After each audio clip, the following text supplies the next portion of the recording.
안녕하세요, 이드진입니다. 오늘은 사회초년생 분들을 위한 안전하고 똑똑하게 내 집을 구하는 방법에 대해서 찍어보도록 할 거예요. 요새는 그 사회초년생, 90년대생 분들을 MZ세대라고 하더라고요. 그쵸? 저는 X세대. 네, 요즘 MZ세대 분인데, 우선은 부동산의 절반 정도가, 사회 초년생 분들 첫집 구하는, 아니면은 이제 서울에 직장을 구해가지고, 이제 독립해서 처음 자취를 시작하는, 그런 분들이 좀 많이 있어요. 저희 이제 9호선 영창역에 있다 보니까, 강남 출퇴근도 그렇고, 여의도 출퇴근도 이제 편리해서 교통이, 그리고 이제 대학생 신촌으로 그 학교 등하교 하는, 학생분들도 좀 있고, 그래서 부동산 사장님이 알려주는 내 집 안전하게 구하는 방법에 대해서 한번 얘기해 보도록 할게요.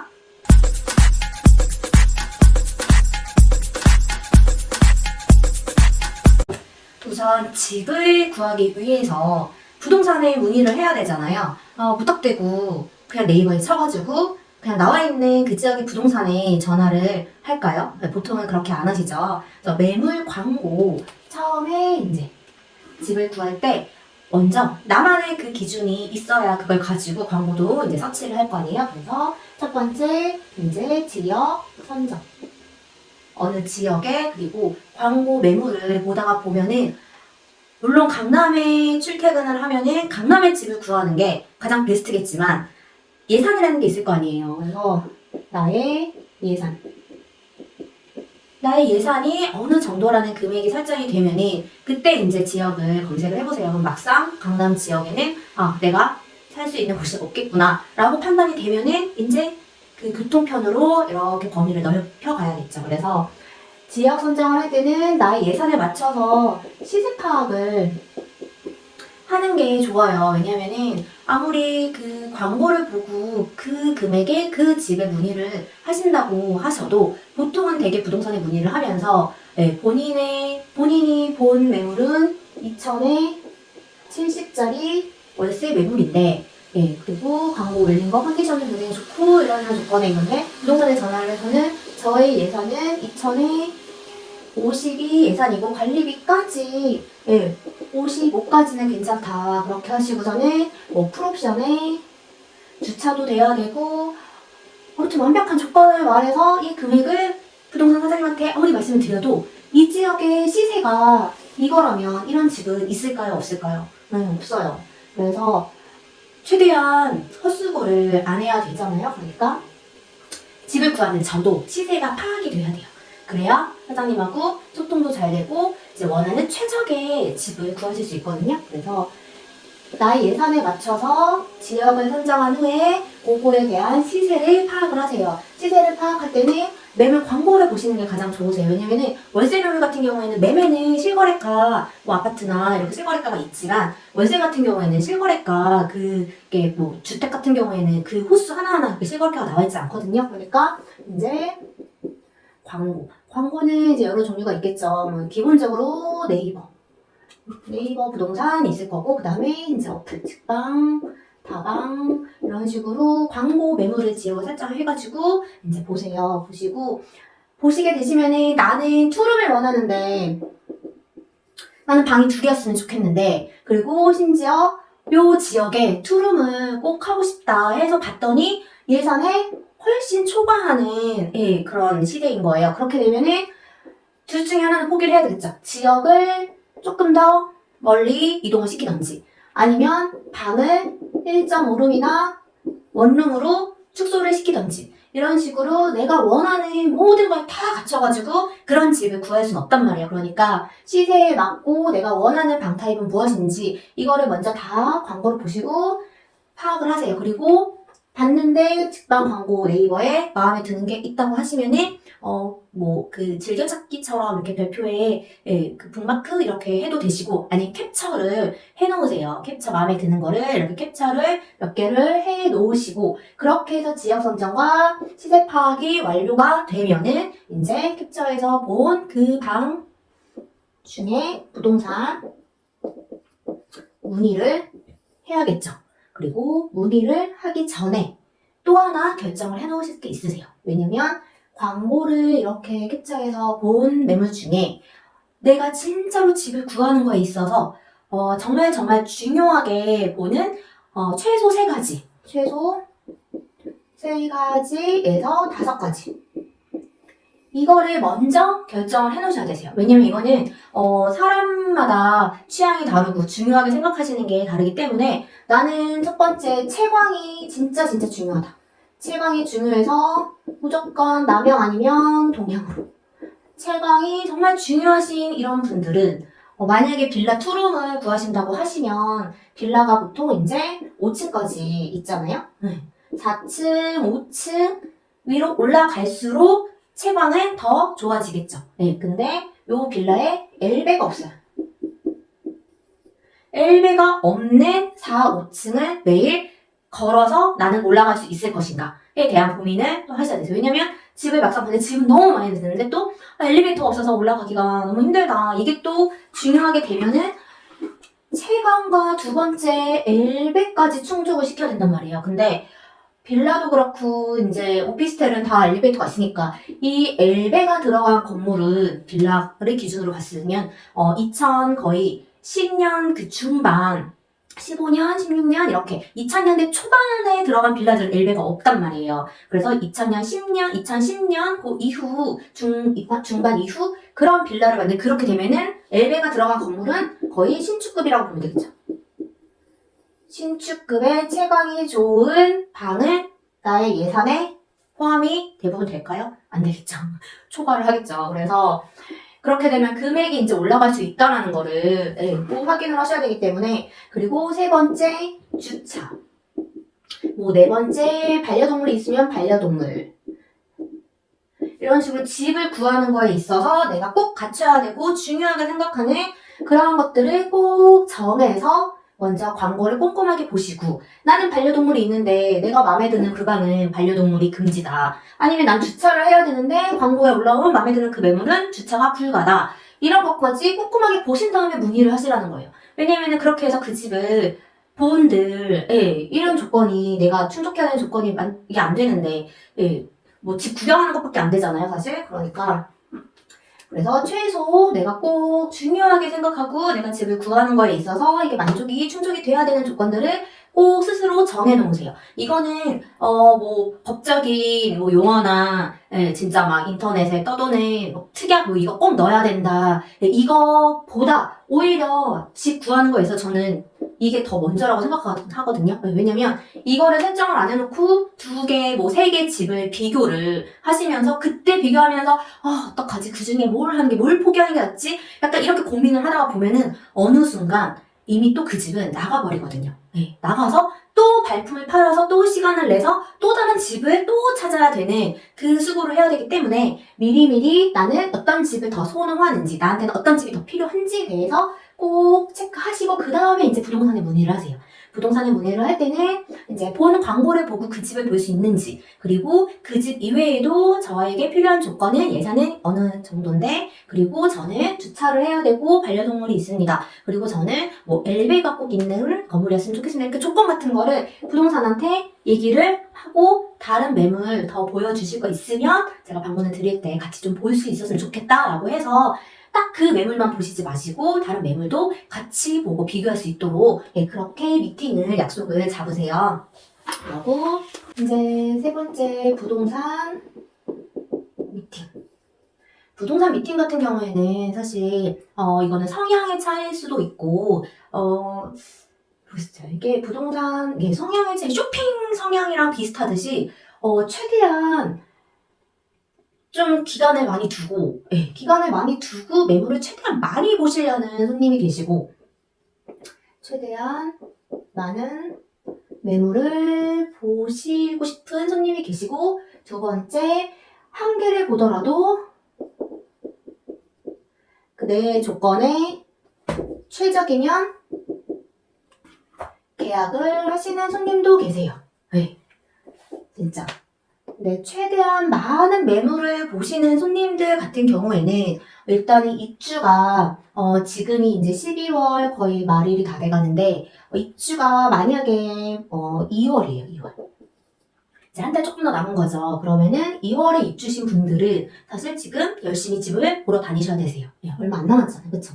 근데 입주가 내년 5월 예정이에요. 거의 5달 조금 더 남은 거잖아요. 그쵸? 5월 예정이신데 지금 부동산의 매물을 찾아서 본들 5월 예정인 분들은 집을 구할 수 지금 있을까요? 없을까요? 없죠. 이미 5월 예정인 매물들을 입주 가능한 매물들은 지금 방 나오지도 않고 빨리 나와야 3개월 전이에요. 3개월 전. 그래서 5월에 미리 시간을 많이 두고 집을 나오는 대로 다 본다고 해서 내가 5월에 들어갈 수 있는 집을 빨리 계약하는 거는 굉장히 어려운 일. 그리고 사람 심리가 시간이 많이 남다 보니까 계속 보다가 보면 더 좋은 매물이, 더 괜찮은 매물이 또 나오겠지라는 마음으로 계속 시간을 내서 집만 보러 다니시는 그런 일이 발생을 해요. 그런데 집 보러 다니는 게 생각보다 쉬운 일이 아니거든요. 진짜 주말 일주일에서 퇴근 보통 직장 다니시니까 퇴근하고 나서 집을 보셔도 이제 7시 이후 저녁에 집을 보시게 될 것이고 아니면 주말에 하루 토요일 날 이제 쉬실 때 하루 빼가지고 또 그날 하루 종일 또 집을 보실 수 있으시고 이 뜻을 진짜 거의 매주 한 달에 4번에서 5번, 6번 한다는 거는 거의 주말에 내상할이 없이 집만 보러 다니시는 거거든요. 진짜.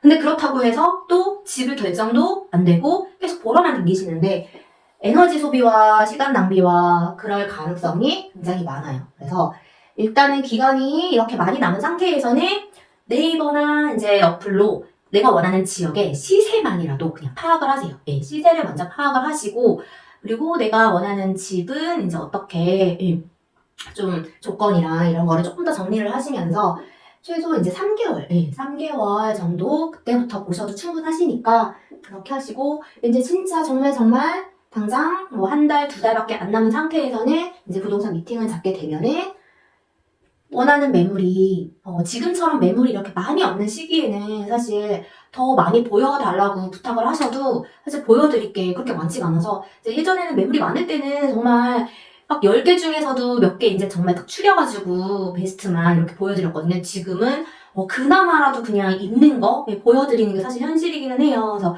매물이 그렇게 많지 않은 상황에서는 지금 같은 경우에는 정말 부동산이 갖고 있는 매물들이 다 다르잖아요. 그래서 광고 올려있는 매물들을 최대한 다 선택을 해서 하루 날을 잡으시고 이제 보시고 근데 이 두 번째 한 개를 보더라도 내 조건에 최적이면 계약을 하시는 경우는 저는 오히려 이런 분들이 좀 복이 있지 않나라는 생각을 가끔씩 저는 이제 미팅하면서 할 때도 있거든요. 물론 이제 섣불리 이제 계약을 덜컥 해버리시고 후회하시는 경우도 분명히 있을 거예요. 근데 이제 내 조건, 이 내 조건이 그래서 설정이 되는 게 굉장히 중요한 게 내가 그렇게 고민을 해서 딱 설정한 내 조건에 이 집이 다 만족을 해, 진짜. 지하철, 주차도 가능한데 지하철에서 도보 1분 거리에 채광도 있고 엘베도 있고 내가 원하는 투룸에 금액도 딱 맞고 관리비도 심지어 5만 원을 안 넘고 이런 식으로 조건에 다 맞춰서 이 집을 안 할 이유가 없다 하면 하시는 게 맞으세요. 이걸 안 하고 조금 더 기다려서 더 괜찮은 집이 있겠지? 또 있겠지? 라는 생각을 하시면 얘는 바로 그날 바로 놓칩니다. 얘는 바로 놓친다고 보시면 되세요. 왜냐면 사람들 보는 눈은 아무리 개인적인 조건이 있더라도 비슷비슷하거든요. 보는 눈 다 비슷비슷하고 남들이 봤을 때도 저 집 괜찮아. 왜냐면 다 보는 그 시세 파악하는 정보가 다 똑같은 정보 내에서 보시는 거니까 그래서 내 조건에 최적이고 근데 집을 이제 오늘 처음 봤어요. 이게 처음 본 거예요. 이렇게 이제 해서 결정이 힘들다 하시면 이제 부동산 사장님이 비슷한 금액대의 다른 집을 몇 개를 아마 그래도 이렇게 보여주실 거예요. 그러면 확실히 저 집이 베스트구나 라는 걸 다시 한번 또 깨달을 수 있으니까 그리고 딱히 계약을 안 할 이유가 그 한 집 처음 본 집이라서 그거밖에 없으시면 그리고 안전한 계약이고 하시면 오히려 나는 고생 안 하고 쉽게 좋은 부동산 사장님 만나서 좋은 매물로 빨리 계약을 했다. 집 되게 쉽게 잘 구했다. 라고 오히려 시간을 벌었다. 라고 생각을 하셔도 괜찮아요. 정말 이상한 물건을 계약한 게 아니시라면 두 번째 경우에는 그렇게 하시고 그 다음에 계약을 하기로 마음을 먹었잖아요. 마음을 먹으면 이제 가계약금을 이제 넣어야 계약 일정을 잡는다. 이렇게 이제 부동산에서는 얘기가 나올 거예요. 네. 그래서 아니 저는 돈 안 넣어도 저 확실하게 계약하러 올 거예요. 저는 확실히 계약할 거예요. 이렇게 강하게 말씀을 하셔도 믿을 건 사실 돈밖에 없어요. 네. 사람의 마음은 나를 믿었다가는 저 초반에 몇 번 믿어서 임대인 분만 모시고 계약하시겠다고 무조건 저는 이거 할 거예요. 선생님 저 믿어주세요. 전 이따가 7시 심지어 이제 당일에 이따 저녁 7시까지 꼭 올게요 했는데 이제 잠수 타시고 안 오시는 거죠. 그래서 임대인 분한테 한번 좀 안 좋은 소리 듣고 그때 딱 다시 한번 깨닫게 그쵸. 저의 잘못이다. 그거 생각하고 가계약금 같은 경우에는 먼저 이제 입금을 하기 전에 확인하셔야 될 게 있는데 이제 계약 계약 조건은 가장 중요한 게 이제 금액이겠죠. 요 금액에는 관리비까지도. 관리비, 공용관리비, 주차비, 이런 관리비도 꼭 정확하게 물어보시고, 그 다음에 옵션 여부, 그 다음에 도배나 장판이나 뭐 수리해야 될 거 있는지 여부, 그 다음에 반려동물 가능한지 만약에 가능 여부, 그 다음에 계약, 여기 조건의 계약 기간도. 나는 1년을 계약하길 원하는데 임대인분께서는 임차인 1년마다 바뀌는 게 싫어서 무조건 2년 계약을 원하실 수도 있단 말이에요. 그래서 계약 조건의 금액이랑 계약 기간이랑 이런 거, 그 다음에 입주 가능 날짜. 이 날짜가 안 맞으면 이사를 못 하세요. 네. 입주 가능 날짜, 요거는 지금 공실이면은 뭐 그거에 맞춰서 들어오시면 되겠지만 이제 세입자가 임차인이 살고 있는 집이면은 지금 살고 있는 임차인이랑 날짜를 맞춰야 되거든요. 지금 살고 있는 임차인이랑 날짜가 맞지 않으면 또 힘드니까 입주 가능 날짜 이런 식으로 기본 중요 사항들을 다 협의를 하고 임대인분한테 다 확인을 한 뒤에 그 다음에 이제 돈이 들어가야 돼요. 근데 돈을 넣기 전에 또 확인해야 될 게 있겠죠. 이제 부동산에서 등기부, 등기사항, 전부 증명서를 발급을 해줄 거예요. 그거를 보시고 일단 기본적으로 뭐 월세인 경우가 있고 전세인 경우가 있고 또 이제 빌라 매매를 잘 안 하시니까 월세, 전세 두 가지 경우가 있을 텐데 월세 같은 경우에는 사실 등기사항 증명서에 이제 갑구, 을구 이렇게 있단 말이에요. 처음에 이제 표제부 이렇게 물건에 대한 사항이 있고 갑구는 소유권에 관한 사항이고 을구는 소유권 이외. 얘가 이제 보통 근저당인데, 이제, 융자라고 표현하는, 빚이죠, 융자. 은행 빚, 아니면은 개인적으로 잡혀있는, 그래서, 등기랑 전부 증명서를 봤을 때, 이제, 월세 같은 경우에는 근저당이 잡혀 있어도, 보증금이 최우선 변제금. 이거는 나라에서 이제, 요 근저당보다 모든 순위보다 최우선으로 경매가 됐을 때 보호를 해준다는 그 금액이 설정된 게 있어요. 그래서 보증금이 요 금액 안으로 들어온다 하시면 이제 근저당이 있더라도 괜찮은데 이제 문제는 갑구 소유권에 관한 사항에 만약에 압류나 그 다음에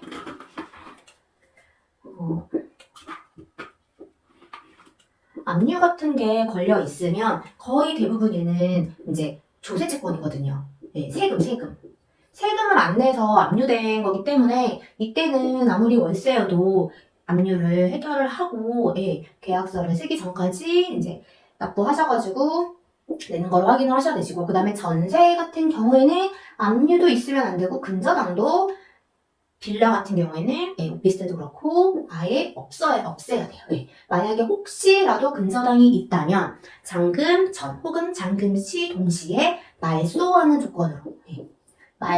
조건으로 전세는 들어가야 되고 그리고 전세 손님들 같은 경우에는 내가 받고자 하는 대출이 가능한 집인지가 가장 중요해요. 이거를 확인을 안 하고 덜컥 돈을 넣으시면 안 되세요.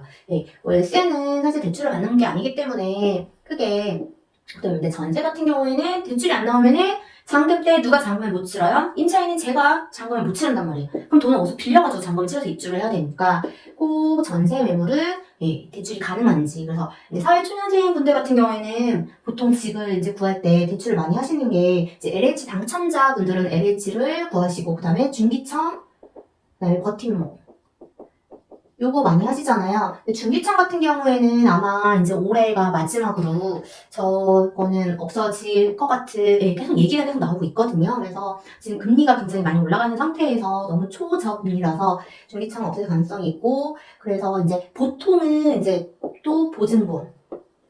요거 가입 필수죠. 전세는 무조건 보증보험 가입 필수인데, 지금 이제 저희가 부동산에서도 그렇고, 이제 기본적으로 손님들도 계산할 수 있는 방법이 이제 공동주택 가격. 공동주택 가격이 있어요. 다세대 빌라 같은 경우. 다세대 빌라 같은 경우에는 공동주택 가격이 있는데, 그 현재 연도 금액에 곱하기 126%를 하세요. 네, 126%를 곱해서 전세금이 요 금액 안에 들어간다 하시면 보증보험도 되고 요 대출도 나오기 때문에 근데도 너무 걱정이 된다. 대출이 나올지 안 나올지. 그러면은 가계약금을 넣기 전에 등기부 등본이랑 건축물대장이랑 그걸 부동산에서 받아서 은행 가서 가심사라도 받아보고 그다음에 진행을 하겠다, 돈을 넣겠다라고 말씀을 하세요. 근데 은행에서는 사실 가심사라는 거는 특히 없는데 계약서를 써서 갖고 오라고 그래야 심사해준다고 보통 하거든요. 근데 그 회원님마다 조금씩 다르세요. 그래서 조금 유들이 있는 회원님 같은 경우에는 그래도 등기부 등본이랑 해서 계산해가지고 여기 대출 진행 요거는 되세요 라고 확답을 그래도 받으면 이제 계약서 써서 그 회원님한테 접수를 하면 되니까 그렇게 하시면 되시고, 그 다음에 가계약금을 입금할 때 아까 등기상 정부증명서 나와 있는 소유자 명의의 계좌로 입금을 하셔야 되시고, 계약금은 보증금의 10%잖아요. 그래서 만약에 2,000에 70짜리를 한다 하면은 이제 계약금이 200만 원이 되는 건데, 가계약금 같은 경우에는 200만 원 중에서 일부, 뭐 50에서 100 정도 입금을 하시고, 이제 계약서 쓰는 날엔 나머지 금액 해서 계약서 쓰시면 되거든요. 계약서 쓰실 때는 보증금의 10%. 요 금액만 계약금으로 필요하고, 그 다음에 전세대출 같은 경우에는 사실 5% 이상의 계약금만 입금이 되면 되는 거라, 또 전세 손님들 같은 경우에는 5% 입금을 계약서 쓰실 때 하셔도 무방하시니까 요것도 이제 부동산하고 상의를 하셔가지고 우리 진행을 하시면 되세요. 그래서 계좌 꼭 소유자 명의로, 부동산 명의의 계좌에 가계약금을 넣는 거는 굉장히 위험하세요. 그러니까 부동산이 이 돈을 먹고 튄다 이런 문제가 아니고, 임대인 분들이 나는 돈을 받은 적이 없다. 예, 그렇게 해놓고 다른 손님한테 그 임대인분이 돈을 받으시면 여기 부동산에서 받은 부동산 이름으로 받은 이 손님은 계약을 우선권이 없겠죠. 예, 그 임대인분 계좌로 돈이 들어가야 정확한 거니까 부동산 계좌로 입금을 유도를 하더라도 이제 그리고 항상 뭔가 이렇게 대화를 하거나 부탁을 하거나 이렇게 할 때는 이제 오히려 잘 모르고 있으면 뭔가 더 이렇게 세 보이고 호구 안 당하려고 조금 더 강하게 말하는 성향이 좀 있는 것 같아요. 막 약간 싸우러 온 사람처럼 나는 호구를 당하지 않을 것이다. 이러면서 하고 그러시는데 그럴 필요 없으시고 이제 부드럽게 부탁을 하면 돼요. 사장님 근데 저 임대인분 계좌로 가계약금 넣으면 안 될까요? 어차피 계약서 쓸 때 임대인분 계좌로 돈 넣잖아요. 좀 그렇게 좀 계좌 좀 받아주세요. 이렇게 그냥 예쁘게 얘기하시면 되시고 저 부동산이 나를 사기치려고 하나 이런 마음으로 이상한 그런 생각으로 막 그렇게 생각을 안 하셔도 되시고, 왜냐면 결국 임대인분 소유자 명의에 돈이 들어가면 되는 거니까 그렇게 좀 부드럽게 하시면 되시고, 좀 이제 MZ 세대 분들 손님들 보면은 대부분 약간 그 특성들 있으세요. 전에는 그렇게까지 그러지 않았는데 다들 뭔가 이렇게 메모지 아니면 이렇게 태블릿에 뭐 이렇게 적어가지고 이렇게 갖고 오세요. 갖고 오셔가지고 막 특약을 막 이렇게 막 이만큼 만들어가지고 그래서 이렇게 특약 넣어주세요 하시고 막 체크해가지고 막 그러신 분들이 계시잖아요. 근데 그만큼 이제 안전하게 계약을 하기 위해서 공부하셔가지고 알아보셔가지고 이제 이렇게 하는 건데, 그것도 이제 사장님 이렇게 좀 저 이런 특약 넣어주세요 이게 아니고, 선생님 제가 따로 알아봤는데 요런 특약을 넣어야 된다고 이렇게 또 이렇게 있더라고요. 공부를 했더니. 그래서 요런 특약 이렇게 가능한 건가요? 이렇게 해서 같이 상의를 하고 얘기를 해서 이렇게 협의점을 찾아야지. 나는 소비자다. 부동산은 서비스업이다. 그러니 부동산은 나에게 친절해야 되고 내가 원하는 요구사항을 들어줘야 된다. 나는 너에게 중개보수를 준다. 약간 이런 마인드로 하시면은 서로 좋을 것이 없어요. 이거 당연히 소비자시고 당연히 돈을 친절하게 하는 게 맞고, 그 다음에 중개보수 주시는 거 당연히 맞지만 사람의 모든 그런 일들은 결국 말 한마디와 그 감정에서 어긋나는 거기 때문에 어차피 똑같은 일을 하고 하는 거라면 서로 부드럽게 상의를 해서 협조를 부탁드리고 이런 식으로 진행이 돼야지. 중개보수 협의도 마찬가지로 막 당연한 권리니까 네, 저는 권리 주장을 하겠습니다. 막 약간 이 느낌이 아니고 선생님 좀 깎아주시면 안 돼요? 막 이렇게 좀 네, 유도리가 필요해요. 너무 그 로봇처럼 막 권리를 막 이건 저의 권리입니다 막 이러면서 이렇게 하시면은 예, 그래놓고 이제 부동산이 왜 이렇게 안 친절하다, 불친절하다, 막 이렇게 생각하시면 안 돼요. 이게 다 상호작용이기 때문에, 이게 또 가는 말이 굵고 또 오는 말이 굵고 또 이렇게 서로 오며 가며 서로 고운 말로 서로 이렇게 예, 도움이 될 수 있는 관계가 돼야 돼요. 이거 그냥 부동산뿐만 아니고 사람 사는 게 다 그래요. 다 똑같아요. 진짜 어디 가서 나의 의무는 다하지 않고 권리 주장만 해서 될 것은 아무것도 없거든요. 네, 그래서 이렇게 계약금까지 입금이 완성이 되면 이제 계약서 쓰는 일정을 잡게 돼요. 그래서 계약서 쓰실 때는 작성일에는 준비물은 임차인 입장에서는 신분증, 그 다음에 도장 있으시면은 도장하는데 없으시면은 그냥 서명하셔도 되세요. 네. 그리고 계약금, 이체, 한도도 체크를 하셔야 되세요. 이게 사회초년생이라고 했잖아요. 네. 계약금이 만약에 전세면은 보통 전세금이 1억 한 5천부터는 시작을 하니까 그럼 1,500이잖아요, 계약금이. 근데 계약서 쓰는 날 이체 한도를 확인을 안 하셔요. 왜냐면 사시면서 큰 돈을 이렇게 이체해본 적이 없는 분들이 굉장히 많거든요. 사회초년생 분들 중에. 그렇잖아요. 저도 만약에 20대 그 초반 막 생각을 해보면 제가 그때 막 무슨 500만 원, 1,000만 원씩 뭐 오면 뭐 그럴 일이 없으니까 이체 한도를 안 풀어 놓으시고 한도가 막 100만 원 이렇게 설정되어 있는 분들도 계세요. 그리고 500만 원? 네, 이렇게 설정되어 있는 분들이 계시니까 꼭 이체 한도를 확인을 해 놓으셔야 되시고 그래야 만약 계약서를 토요일에 쓰면 은행을 갈 수도 없잖아요. 그러니까 꼭 헛걸음 안 하게 계약금 이체 한도 또 확인을 해 놓으시고 그 다음에 이제 계약서 쓰는 날 이제 부동산에서 공인중개사님이 대표 공인중개사님이 이제 서류 같은 거를 다 확인을 시켜드릴 거예요. 시켜드리고 그 다음에 서류도 다 챙겨드리고 이제 그렇게 해드릴 거니까 이렇게 계약서 작성일에는 요거를 준비를 해서 가시면은 일단은 거의 집 구하는 게 그래도 한 90% 끝났다고 보시면 되세요. 이제 잔금 때, 네, 잔금 잘 치르고, 전세시면은 전세 대출 잘 나오고, 그렇게 해서 이제 입주하시면은 되시는 거니까.